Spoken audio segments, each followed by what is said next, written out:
Hello and welcome to this week's Green Shoots, a history of Irish football with me, Kehlan and Gary Spain. Coming up on this week's show, we're on a new journey as we look at the Northern Ireland international team from 1920 through to 1939 as we begin talking about Northern Irish football at club and international level, as well as League of Ireland and Republic of Ireland international football too. Remember to share the show on your own social media channels to spread the word about the history and heritage of Irish football on the island. We're also available across the spectrum of podcasts, including Spotify, Apple, Amazon, YouTube, and much more. And make sure to turn your notifications on so you can get notified of when the podcast goes live on whatever platform you listen to us on. And while you're there, give us 5 stars to show how much you love the show. So let's get on with this week's show. So Gary, we're changing tact on the podcast this time around because we've talked a lot, obviously, about Irish football and its history and its pedigree, etc.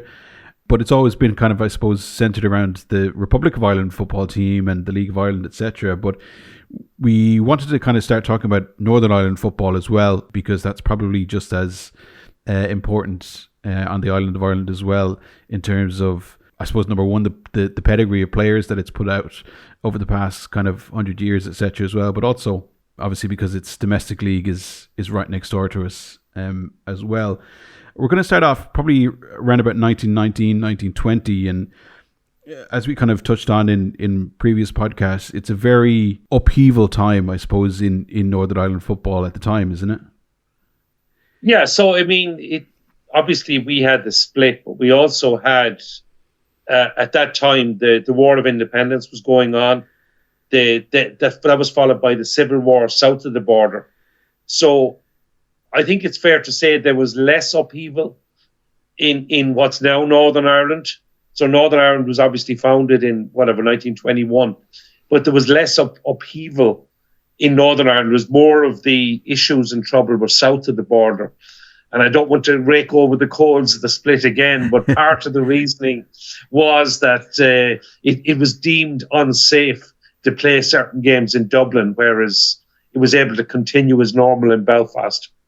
When you look at it as well, it's probably in the shadow of World War I as well, which has just finished 2 or so odd years ago from it as well. So it's very much a time in Northern Ireland of trying to get to grips with, I suppose, the things that are happening around it, in it, and trying to make football work within that space as well.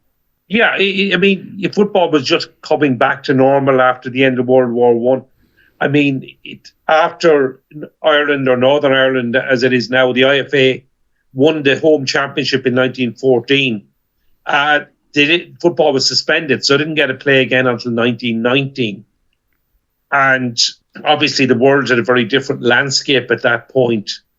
And I should point out as well that the only internationals being played at the time by the IFA, or up to this point, had all been against the other home nations. So they played the home championship every season, and they played England, Scotland and Wales, and on alternate years they were either at home or away. Yeah, and so we kind of touched on it before as well in previous podcasts, but explain to us a little bit about the home nations. Just give us a little bit of a quick refresher. What were they, and kind of how significant were they? So it was hugely significant. It was the first ever international football tournament. And I mean, the first international was Scotland-England in 1872. The home championship, so the IFA was founded in 1880, and and they started playing games against Scotland, Wales and England. And I think it was 1884 the home championship was first played for between the 4 nations. And I mean, right up into the 20s and the 30s, the time we're going to talk about, I mean, they would have considered themselves superior to football around the world. And we can go on and talk about the early World Cups, but it has no relevance to Northern Ireland because they didn't enter.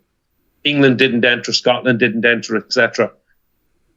So, but the home championship was a hugely, hugely prestigious tournament. And it was a huge deal in 1914 when Ireland, because it was an all-Ireland team, became champions for the first time.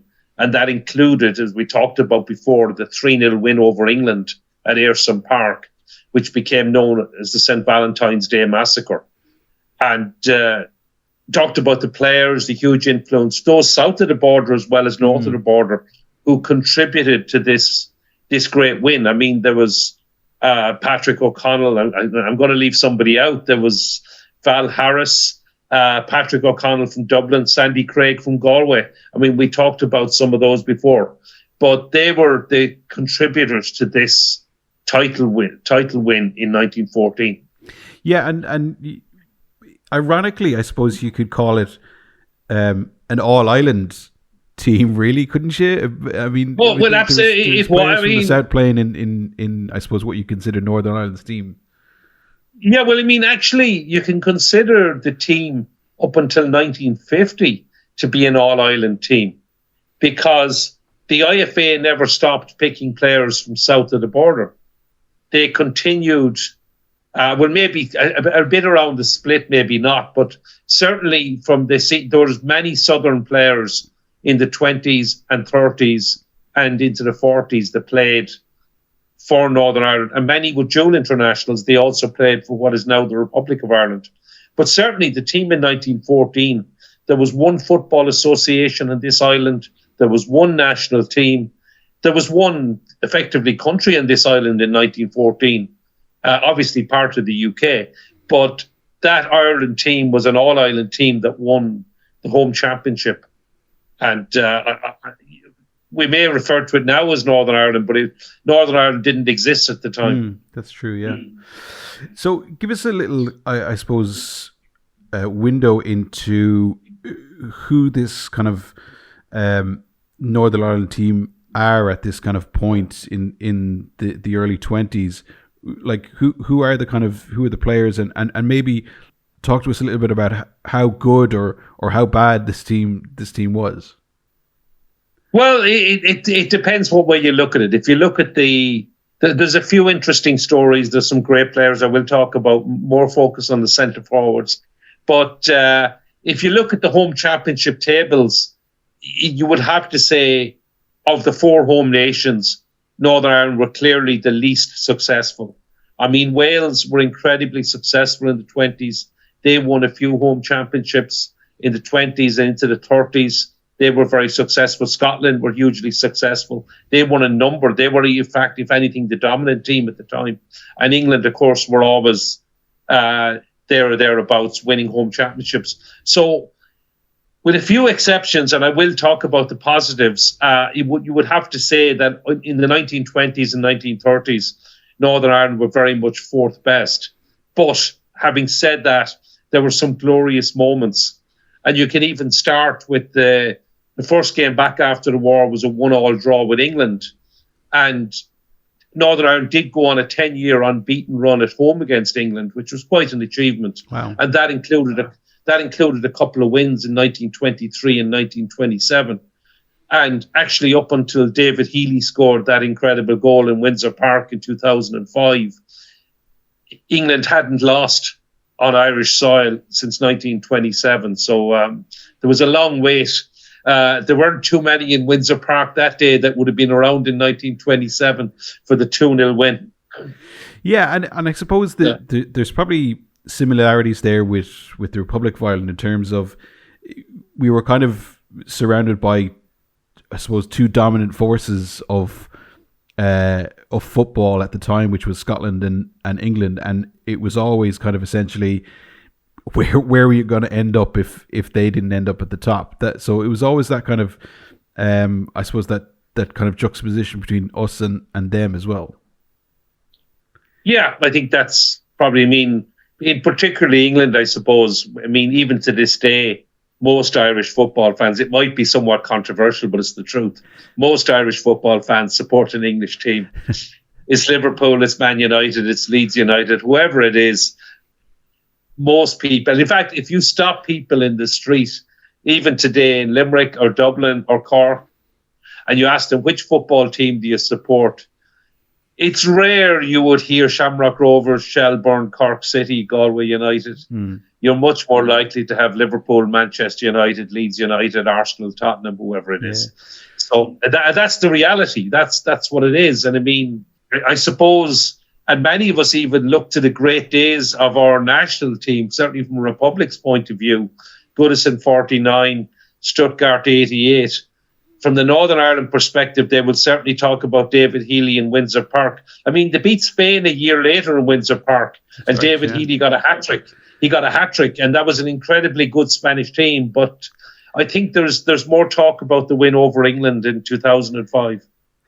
Yeah, and look, listen, there's we both go to League of Ireland games and stuff like that as well, and there's always a young lad there with a Liverpool jersey on or a Manchester United jersey turning up to Galway or Cork or Shelbourne or something like that. But I suppose that's just the way it is, the proximity, etc. But in terms of Northern Ireland and this football team, how did they progress through the 20s? And I suppose give us a little insight into some of their more famous results in that time, as you said. Yeah, so I mean, the first home championship back was 1919, 1920. It was played on the English football season basis, by the way. So some of the games were in the late part of the year, and then went on into the following season. So it normally finished around April, May timeframe. So as I said, Wales won the first championship back after the war. Northern Ireland actually drew with them 2-2 in Belfast and got that draw against England. But Wales went to London and beat England, and that won the championship for them. Actually, they still needed England to beat Scotland, but they duly obliged. So, I mean, Northern Ireland finished bottom the following year, lost all 3 games. Not a huge... If you go into the early 20s, in the home championship, 21-22, they finished bottom again, did manage a couple of draws. As I said, England in Belfast in October 21, they got a draw there and drew at home to Wales. I suppose what I would like to talk about in 1922 was a pretty historic. In May 22, Northern Ireland played a first international against foreign opposition. And it was arranged at reasonably short notice. And, well, there is some controversy around this as well, but the official records in Northern Ireland consider this a full international, and so it should be. So the IFA got a telegram in May 1922 from the Norwegian Football Association, and the telegram still exists. And they were asked to send a squad of 14 players to play 2 games in Norway in 1922, which was a full international in Bergen on the 25th of May, and play a provincial select in Christiania on the 28th, which is modern-day Oslo. It changed its name to Oslo in 1925. So the IFA actually asked them to send £800 to cover the expenses. They agreed to play the 2 matches, and they picked what they said was the strongest available squad based on passports. Now, it does appear to have been a home-based squad. I think all the players are from Irish League clubs, but it was a mix of amateurs and professionals, and this is where the controversy gets in. But the telegrams still exist, and there was no mention of amateur players or professional players in the telegrams. So the IFA sent their team. They actually lost 2-1 to Norway in May 1922, which was the first time they, as I said, played foreign opposition. And they went on 3 days later to play the select game in what's now Oslo. The reason the games are somewhat controversial is Norway also played France and I think lost 7-0 in Stavanger the same year. In 1922, Norway wrote to FIFA and asked for the games to be annulled because they claimed that Northern Ireland played professional, which is correct. They did play professional players, some professional players, but there was no mention of that. And there was also some discrepancies in the French game. So, unbeknown to Northern Ireland and the IFA, those games were scrubbed from the records by FIFA. And I think it wasn't discovered for 50, 60, 70 years after that. Wow. But the IFA still considered them. They awarded caps for them. So, is the controversy here that Norway wasn't expecting to play against professionally paid players, and so they didn't see it as a legitimate game, or where's the controversy with it? Yeah, so that seems to be the issue. So Norway, football in Norway at the time would have been 100% amateur. So they wouldn't, but they didn't specify to the IFA that they were expecting just to play an amateur international. I mean, the IFA actually sent an amateur team to France a year or two before. I think it was 2 years before that. But that was to play a French amateur team. But from the telegrams, this was clearly a request to send a full international side, to send the strongest side. And in those days, in the IFA in Northern Ireland, that would have included professional players. So it's clearly a miscommunication. I think Norway possibly want, but also the program for the game exists, and it's listed as, it appears to say it's a full international as well. So, but maybe they didn't realise. I suppose they wanted to play their full international team, maybe. I don't know. I mean, it's some of it's probably buried in the bits of time, but certainly Northern Ireland and the IFA consider it full international, and rightly so in my book. Yeah, and I suppose if you just go by the telegram alone, I mean, if you turn around, if you're an international and you go, hey, does your international team want to play our international team? And that's it, without any kind of general, bona fide specifics in there, you kind of take it as given that, yeah, they want to come play whatever that team looks like.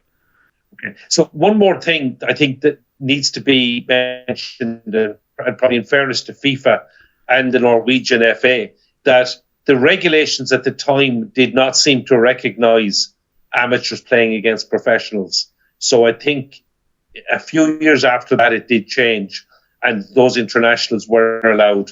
So that's probably why FIFA agreed to annul the internationals, because there would have been some professionals in the Northern Ireland team, and the Norwegian team would have been 100% amateur. Yeah, and I suppose, do we know kind of what the feeling was about playing this kind of international that didn't involve any of the home nations? Were people excited about it? Did they think it was great that they were going to play another team that wasn't one of the home nations? No, it didn't.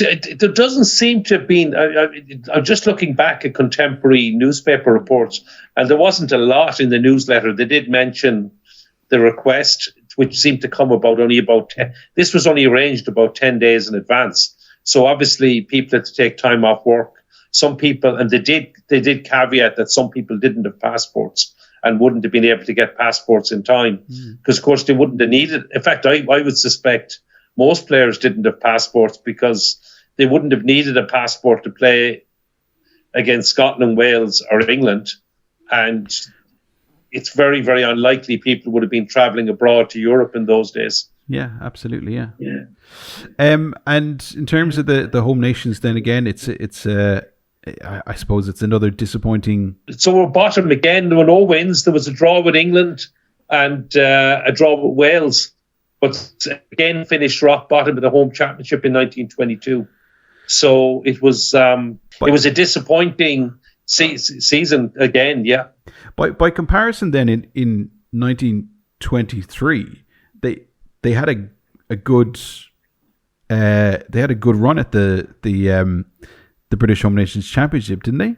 Yeah, so I mean they lost 2-0, a 2-0 defeat to England at West Brom, and lost at home to Scotland, but did go to Wrexham on the last day and thumped the Welsh 3-0, which was, I suppose, quite an impressive result and an impressive performance. And it also meant that the Welsh finished bottom instead of Northern Ireland, which was a nice change. And small victories. Small victories. And it continued again, actually, the following year, because Northern Ireland won on opening day. They beat England 2-1 in Belfast. As I said, the long unbeaten record against England. Now, they unfortunately lost away to Scotland, lost at home to Wales, but again managed to avoid the wooden spoon. And the team that actually finished bottom in 1924 was England, which I don't think happened too often in the home championship. Did not know. But that result against England is a really big result, though, isn't it? I mean, it's. I know we often put it, but England was the pedestal, wasn't it? They were always kind of in and around top of the food chain. Absolutely. I mean, the win in 1913 in Belfast was the first ever win over England. So this was only the second one. I'll go on to talk about 1927, which was the third ever one, and David Healy in 2005. Sorry, at home wins. The home wins in Belfast. There were away wins in 1914, in the 1950s, the 1970s.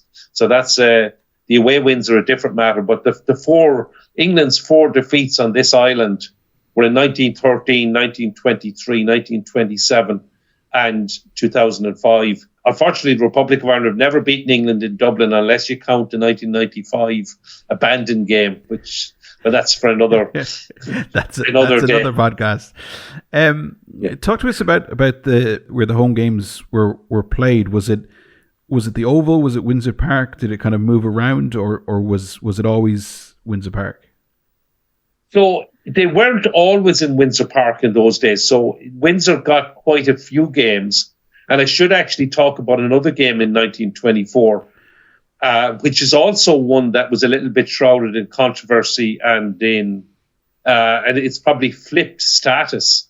But some of this is down to people not knowing the full story. But so this game was actually played at Cliftonville. So some games were played most games were played at Windsor. Cliftonville hosted some games. Celtic Park hosted some games. I'll go on to talk about a very, very famous game at Celtic Park. But in 1924, South Africa came on a tour of these islands. They actually played Bohemians in Dublin as well. And they played in what is now considered the first ever international for South Africa.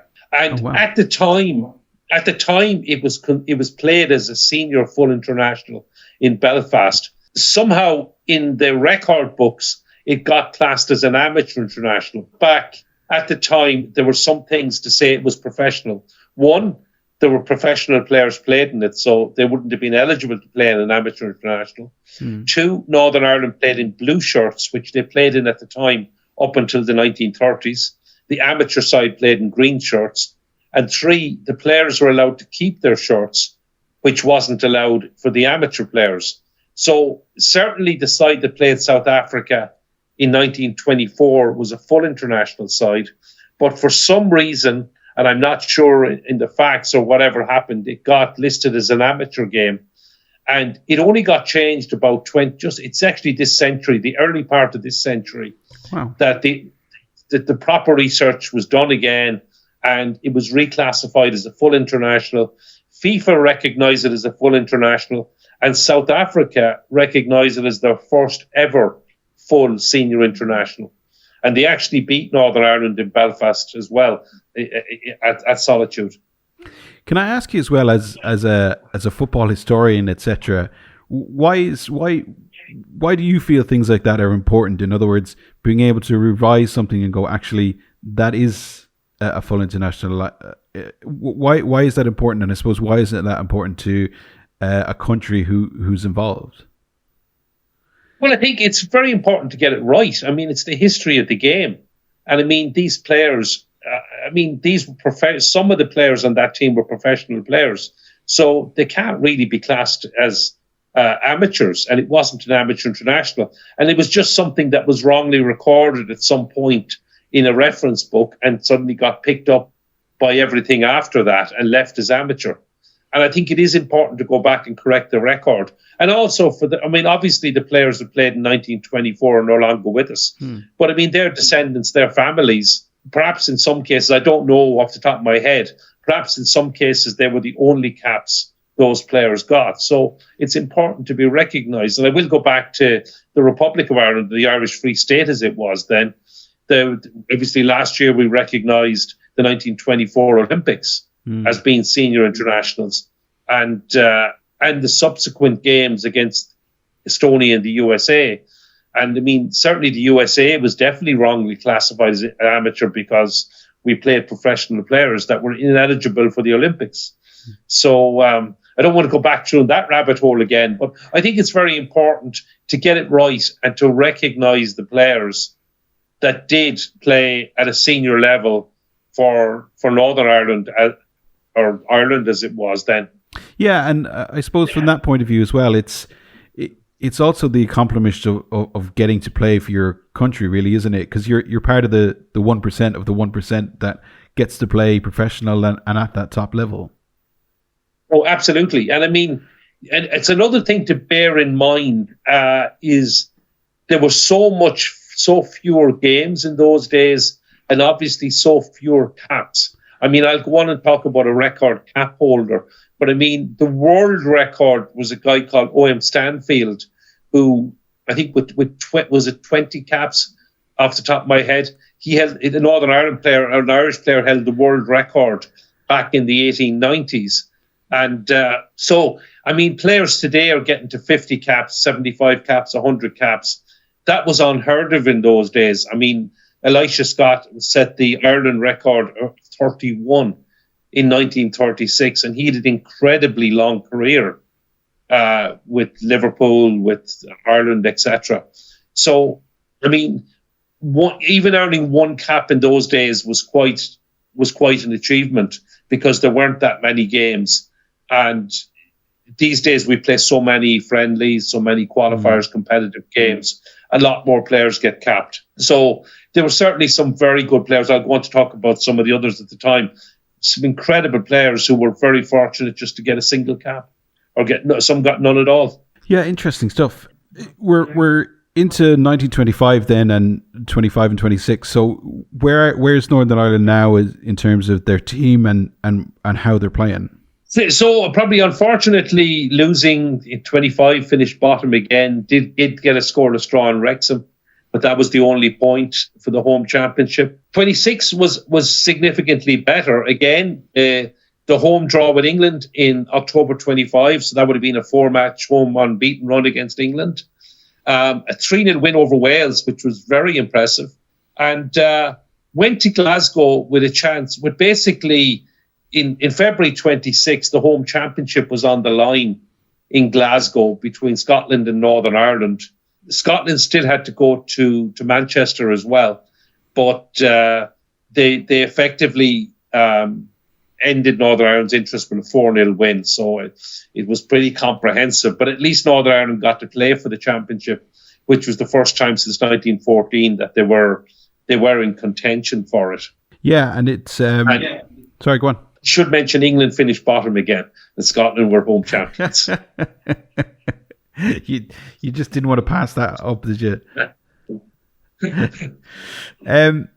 So where do we see kind of Northern Ireland developing throughout the 20s? We kind of have them, they have a smattering of good results throughout the decade and things like that as well, but are they going places? Do we see a kind of a development plan, a program or something like that that's going to bring Northern Irish football kind of further forward? Yeah, it's hard to say. I mean, there were some impressive results, but what I would say at the time was there were some incredible strikers being developed and coming on the scene. So I can talk about, I mean, I'm going to talk about 4 in particular, and for listening to this, if anyone I left out, but in no particular order, I'll talk about, I mean, there was Sammy Curran of Belfast Celtic, known as Blind Sammy because he only had eyes for goal. And he was a phenomenal goal scorer with Belfast Celtic. He only got 4 caps for Northern Ireland. He scored 3 goals, and including the winner in 1928, when Northern Ireland went to Glasgow and beat Scotland 1-0 at Fairhill, actually at Partick Thistle, that game was played. And Blind Sammy got the only goal. I should mention another to-be Belfast Celtic man, although he wasn't at the time, was the legendary Liverpool goalie Elisha Scott, who we talked about in previous podcasts. It was his display of goalkeeping at the other end that, and obviously Sammy's goal, that won the game for Northern Ireland. And saying it was an incredible performance, an incredible win. So I think you will talk about more so the odd wins, the odd great goals. But Blind Sammy, he also got a couple of goals as Belfast Celtic defeated Glasgow Celtic in 1926 in a friendly. He went on and played for Derry City. He played in Derry City's first ever game first ever professional senior game in 1929. He scored Derry City's first ever hat-trick in, I think it was their second or third game. And just an all-in-all legendary player. And when he retired, just ran a sweet shop in Bangor. Another goal scorer, legendary goal scorer, is Glentoran's Fred Roberts, who still holds the British Isles, these islands record of 96 goals in a single season. Fred Roberts got one cap. One cap. Sorry, hold on a second. You go back to that again? He scored how many goals in a season? 96. How do you score 96 goals in a season? There were some incredible goal scorers in those days, and I mean... And some pretty shoddy defences by the sounds of it. And some pretty shoddy defences. And I mean, so Fred Roberts got 96, and he scored a lot of goals in other seasons as well. He got one cap. It was a 0-0 draw against Scotland in, I think it was 1930-31. And it was a dreadful game. It was in Belfast, actually, in February 31. Dreadful game. He didn't play that well, and he never got another chance. And I mean, I know it rankles, or did rankle, with Glentoran fans at the time, because I talked about a great Belfast Celtic goal scorer. I talked about a great Glentoran goal scorer, and I have to talk about Joe Bambrick, who was probably better than any of them. And the reason Fred Roberts didn't get his chance was because the front line was Jimmy Dunn, who we'll talk about from a Dublin and Belfast perspective. But Joe Bambrick is arguably the greatest goal scorer of all time for Northern Ireland. He scored an incredible 6 goals in a 7-0 win over Wales in 1930 at Celtic Park. Went on an incredible career, scoring hundreds of goals for Linfield. Head, heel or toe, slip it to Joe became, it was so well known, everybody knew it at the time. That was the line from the Linfield faithful. He was an incredible goal scorer. I think he got 11 caps, 12 goals, but it was quite an achievement in those days, even to get 11 caps for Northern Ireland. And he's still remembered to this day as probably one of the greatest Linfield players, one of the greatest Northern Ireland players of all time. It might not be popular in Glentoran circles, but he was an incredible player. It's something that would crop up throughout Northern Ireland's history, and I was only thinking about it this morning when I was thinking about doing the podcast. And obviously we'll talk about them as we go on through the decades in other podcasts. But for a country that's so small, it has produced a string of players going back 80, 90, 100 years that weren't just great players, that they were phenomenal players, just world-class players. And for a country that's so small, they turn those kind of players out for a very, very long time. It started even with a man who's just turned 80, Pat Jennings, arguably one of the greatest goalkeepers of all time. George Best, arguably one of the greatest footballers of all, definitely one of the greatest footballers of all time, 100%. Arguably the greatest footballer of all time. Well, Pele was asked who's the greatest player you ever saw play, and he said George Best was the greatest player I ever saw play. Okay. You would have to think he knew a little bit about football, wouldn't he? When the football god says it's George Best, you should probably take it as pretty much given. You got the likes of Peter Doherty, Denny Blanchard, some legendary players, and I'm probably forgetting some as well. But then you go back to the likes of Joe Bambrick. What a player he was, what a goal scorer he was, and the goals he scored. And I mean, that 6 goals against Wales is still a record for these islands. Nobody in these islands has scored 6 goals in an international match before or since. We might get onto it in different podcasts in the future, but like having those those 3 strikers, I suppose, alone in and around about the same time must have been extraordinary entertainment on the weekends. Well, yeah, so they were all scoring goals in the Irish League as well. I mean, Joe Bambrick did go over to Chelsea, but they were scoring incredible number of goals in the late 20s, right into the 30s. And I mean, it was goals galore. It was a golden era for the Irish League, and it's probably a subject for another podcast. But I mean, you'll get arguments which of them was the best, and you have club loyalties and everything and that. But I will just say there were some phenomenal players. And I will also mention Jimmy Dunn, who was probably the person that kept Fred Roberts, or even subsequently Sammy Curran, out of the national team, because Jimmy had some incredible goal-scoring feats at Sheffield United. Obviously, the Dublin-born player who also scored, I think it was 11 goals for the Republic of Ireland, was for many years the all-time leading goal scorer for the Republic of Ireland. But he played for Northern Ireland, scored some crucial goals for them as well. He was an incredible striker and has to be up there in the argument for, certainly for an all-time Republic of Ireland 11. I mean, okay, you have to start Robbie Keane with his 68 goals, but there's a strong argument that Jimmy Dunn would be his striking partner from his goals per game record. And more than a strong argument, a very, very strong argument. So yeah, absolutely fantastic. Yeah. So we make our way into the 1930s, and as you mentioned, they start off with a bang against Wales, don't they?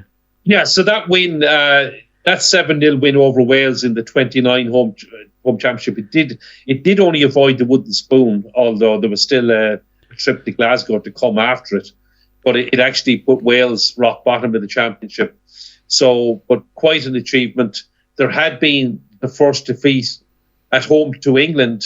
Actually, the defeat in October 1929 against England in the 29-30 home championship would have been Northern Ireland's first home defeat against England, I'm pretty sure, since 1912 in Dalymount Park.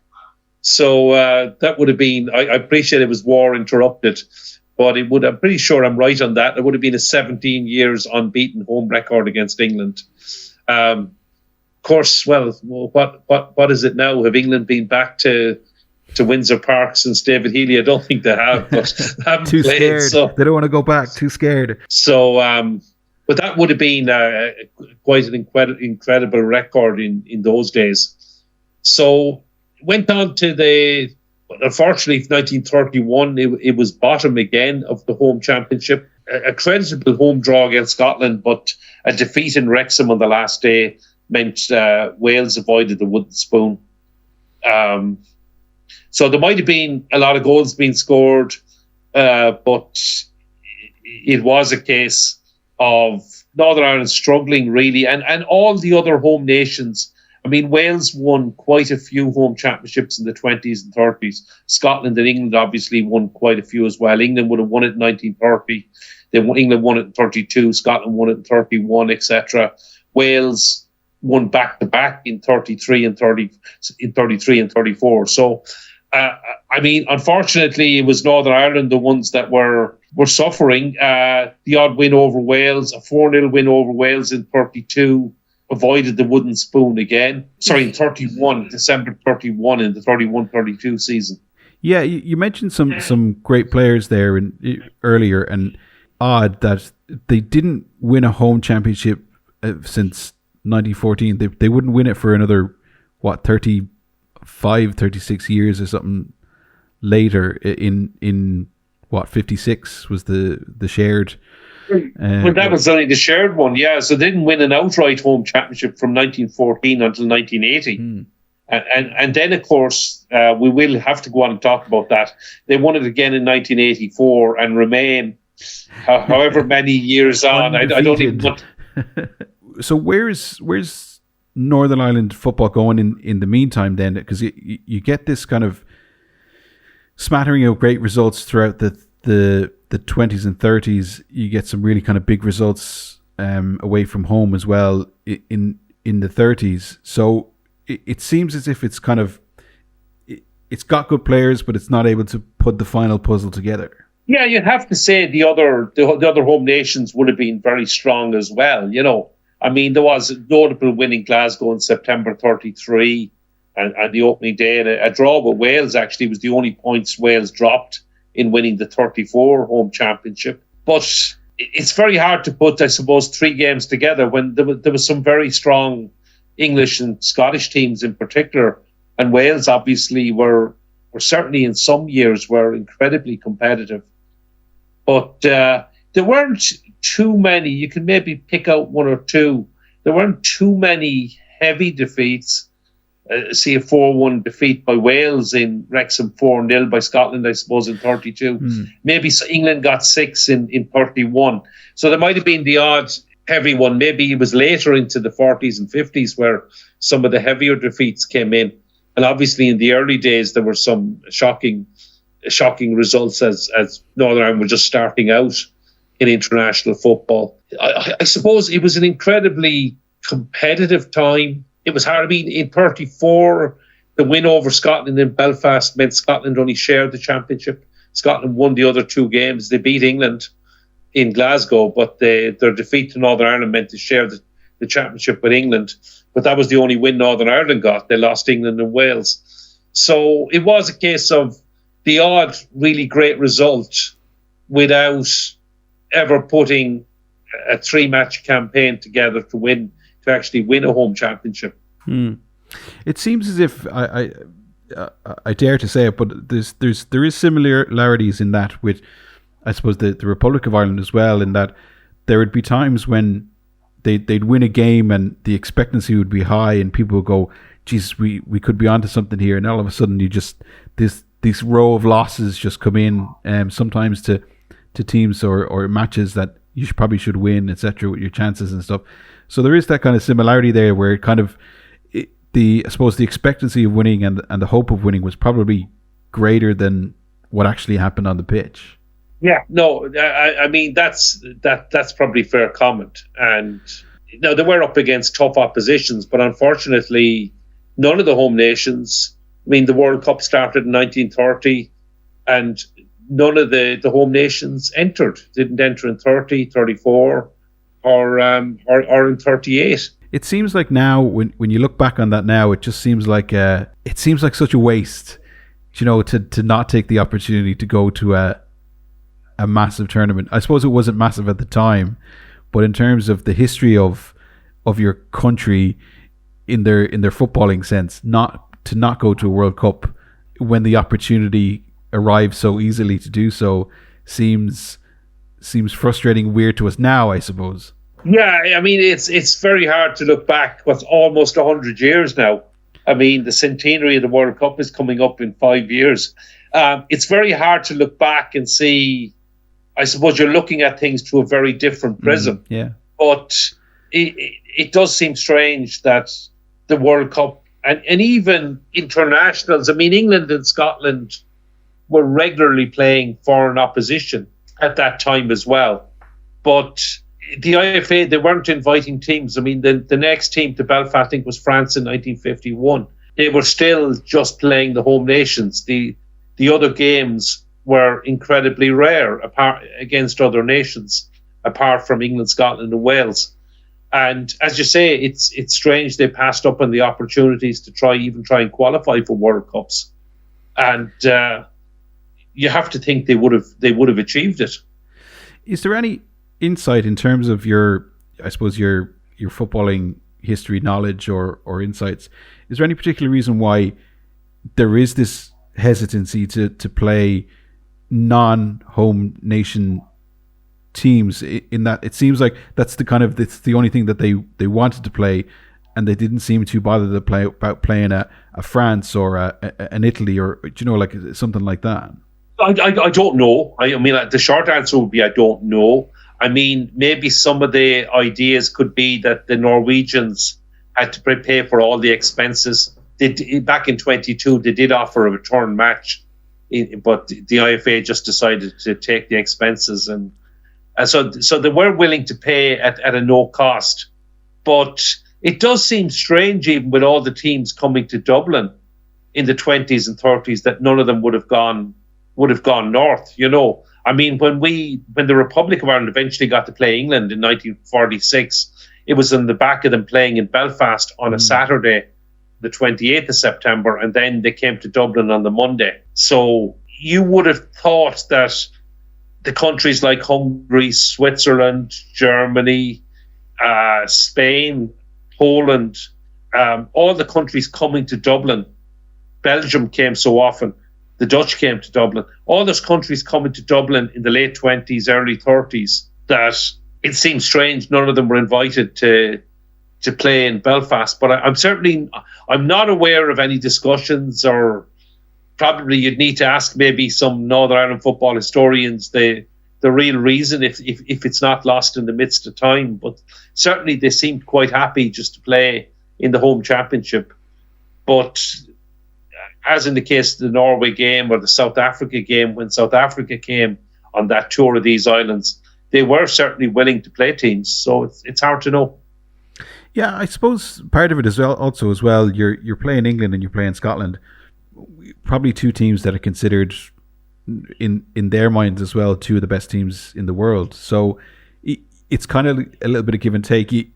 You're playing what you consider to be two great teams anyway. So where's the purpose in trying to find, something that's out there that might be something better? Yeah, and I think that's definitely fair comment. I mean, England and Scotland, and I mean Wales won another home championship in 1937. They had quite some talented players at the time as well. But certainly, I mean, if you'd gone back, if you had a time machine to go back to the 1930s, and you were asking people who's the best international football team in the world, most people probably would have said England or Scotland. And it's hard to judge how good Northern Ireland were and how they would have considered themselves in those days. But certainly, I mean, England and Scotland would probably have considered themselves above the teams that would have entered the World Cup. We roll on into the I suppose the past the mid 30s as well, and it's here that we kind of obviously we know it to history, but we begin to kind of see the spectre of war begins to build within Europe, and of course Northern Ireland is part of the British Empire. So it's beginning to kind of, I suppose, become evident that there's a serious situation brewing, and Northern Ireland might be on the front line of that. Yeah, I suppose maybe that's more in the later of the 30s at this stage. Obviously, Northern Ireland was hugely affected by the war. But the home championship certainly rolled on as normal right up to 1939, to April. The 38-39 home championship finished as normal. Unfortunately, it was a case of, if you take Northern Ireland, just avoided the wooden spoon with that win over Scotland in 34-35. Unfortunately, finished bottom again in 36. Did beat Wales in Belfast on the last day, but still finished bottom, because Wales had actually picked up 3 points. They actually cost Wales the home championship with that win, because Wales had beaten England in Wolves and had drawn with Scotland in Cardiff.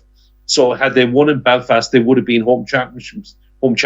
Wales won it again the following year. Northern Ireland finished rock bottom, lost all 3 games, including a 4-1 defeat at Wrexham when Wales did clinch the home championship. Following year, it certainly was a bit better the following year. A draw in Aberdeen, which was quite an impressive 1-1 draw, and a 1-0 win over Wales in Belfast in March 1938. So it actually meant Wales ended up bottom as England were champions. There was a 5-1 hammering by England in that home championship as well, by the way, just to remind them that, is it? Remind, I suppose. But, well, I think just to be complete, the 1939 home championship was shared 3 ways, but unfortunately it meant Northern Ireland didn't get a point, and they conceded a lot of goals.